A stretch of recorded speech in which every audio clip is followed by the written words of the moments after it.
adalah sebuah proses yang sadar dan sengaja yang digunakan untuk menafsirkan dan mengevaluasi informasi dan pengalaman dengan simulasi tidak efektif dan kemampuan yang membantu keyakinan dan tindakan. Yang kedua, menurut Al-Quran, berpikir kritis menurut Al-Quran adalah mengingat Allah dalam keadaan apapun sambil memikirkan tentang apa yang diciptakannya sesuai dengan akan kekuasaan Allah Subhanahu wa Ta'ala.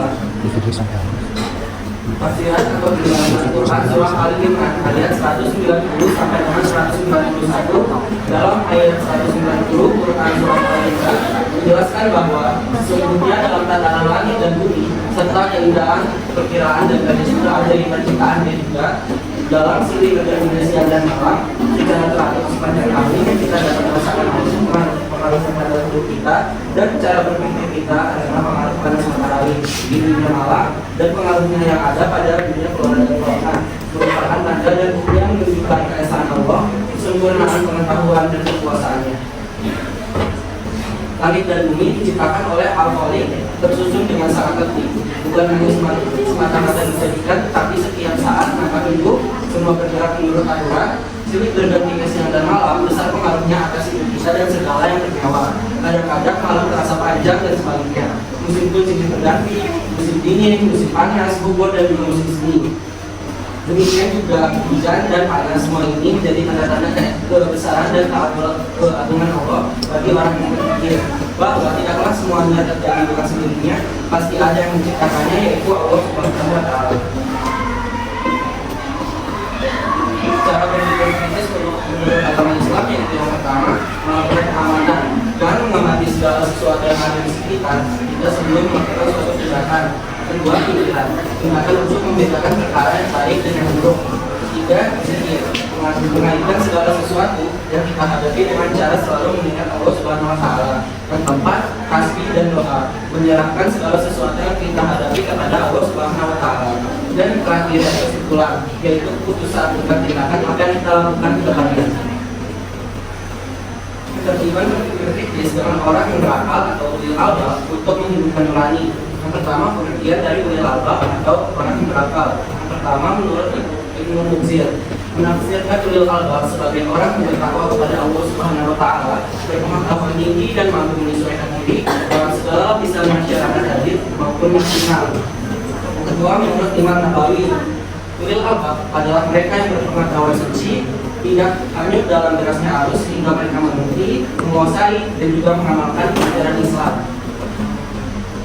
Keterkaitan ulil albab dengan berpikir kritis. Adapun keterkaitan berpikir kritis dengan ulil albab ialah terdapat pada Quran surah Al-Imran ayat 190 hingga 191. Allah memberikan kesan mengenai tanda-tanda kekuasaannya yang hanya akan mampu dibaca oleh mereka yang berakal.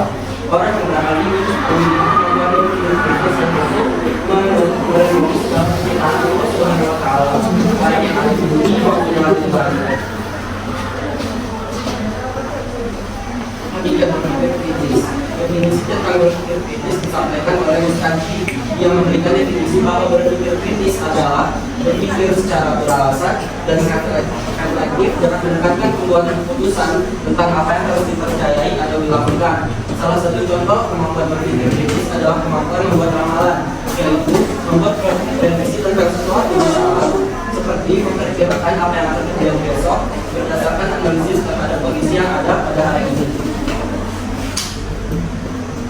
Hakikat berpikir kritis dalam Islam, masa depan yang dimaksud bukan sekedar masa depan yang ada di dunia, tetapi lebih jauh dari itu, yaitu di akhirat. Orang yang dipandang cerdas oleh Nabi adalah orang yang pikirannya jauh ke masa depan di akhirat. Maksudnya, jika kita berpaku bahwa kebaikan dan keburukan akan menentukan nasib kita di akhirat, maka dalam setiap perbuatan kita harus ada pertimbangan akal sehat. Jangan dilakukan perbuatan yang akan menempatkan kita di posisi yang rendah di akhirat. Berpikir sebelum bertindak, itulah moto yang harus menjadi contoh cerdas. Ciri-ciri orang yang berpikir kritis yang pertama, bersedia mengakui kesalahan jika akhirnya salah dan orang lain mampu membuktikan kesalahan tersebut. Yang kedua, tidak hanya diam saat mengetahui ketidakadilan. Yang ketiga, mengecek kebenaran dengan mencarinya di berbagai sumber.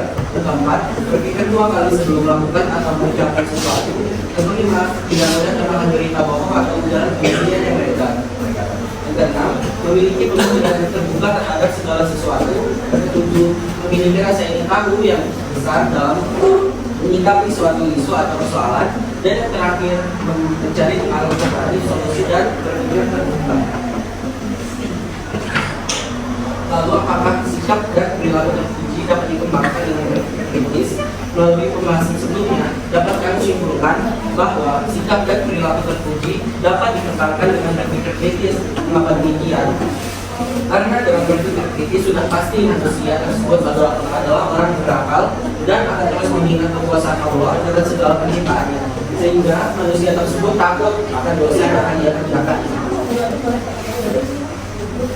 Kesimpulan dari materi ini yaitu berpikir kritis merupakan kemampuan berpikir jernih dan rasional mengenai apa yang dilakukan atau akan harus dipercayai. Seorang muslim sebaiknya berpikir kritis dalam menghadapi setiap hal. Dengan berpikir kritis, seorang muslim mampu menentukan solusi dari suatu hal. Hal ini dapat dijelaskan dari sifat buruk seperti apa yang tertulis dalam Quran surah Ali Imran ayat 190 hingga 191 yang menjelaskan tentang penciptaan, sifat ayat serta jalannya untuk itu. Ada pertanyaan? Saya dari kelompok 5. Pertanyaannya, apa saja sih perilaku yang harus dilakukan agar memiliki cara berpikir kritis dalam Islam? Saya Ayu Drisai, saya mewakili untuk pertanyaan nomor apa saja? Jawabnya, perilaku yang harus dilakukan adalah: pertama, berpikir sebelum bertindak; yang kedua, menentang penguasaan yang kafir; yang ketiga, awas dan waspada dalam melihat kebenaran; yang keempat, melakukan kajian terhadap ayat Al-Quran; yang kelima, mengembangkan ITEK. Nama saya Ayu Drisai, saya dari kelompok 2. Saya ingin bertanya, apa manfaat dalam menerapkan perilaku berpikir kritis? Perkenalkan, nama saya Alisa Weswanda. Izin menjawab pertanyaan Ayu. Jawabannya, kemampuan berpikir kritis membuat seorang muslim semakin termotivasi untuk mengungkap dan terjadinya fenomena alam yang diciptakan oleh Allah. Dengan begitu, mereka akan lebih memahami apa saja manfaat yang terkandung di balik penciptaan alam semesta dan segala permasalahan itu yang muncul, sehingga mereka semakin semangat mengumpulkan bekal untuk kehidupan di akhirat kelak dengan memperbanyak amal soleh. Dari kelompok 3, sebelumnya sudah dijelaskan bahwasanya cara berpikir kritis menurut Islam itu salah satu, yaitu dengan pengamatan. Apa sih maksud dari pengamatan itu?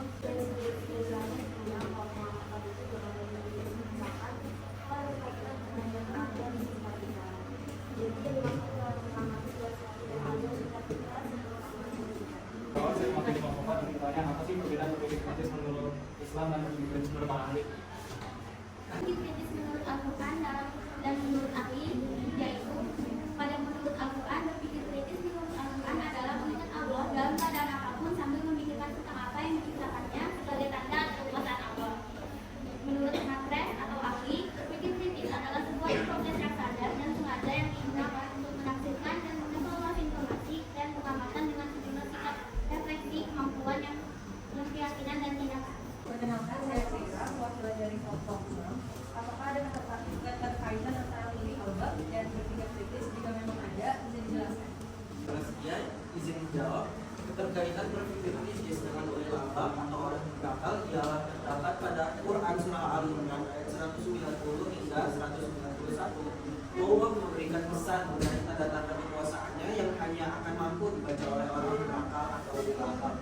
Orang yang berakal ini memiliki kemampuan berpikir kritis yang mampu menentukan segala penciptaan Allah Subhanahu wa Ta'ala, baik yang ada di bumi maupun yang ada di langit.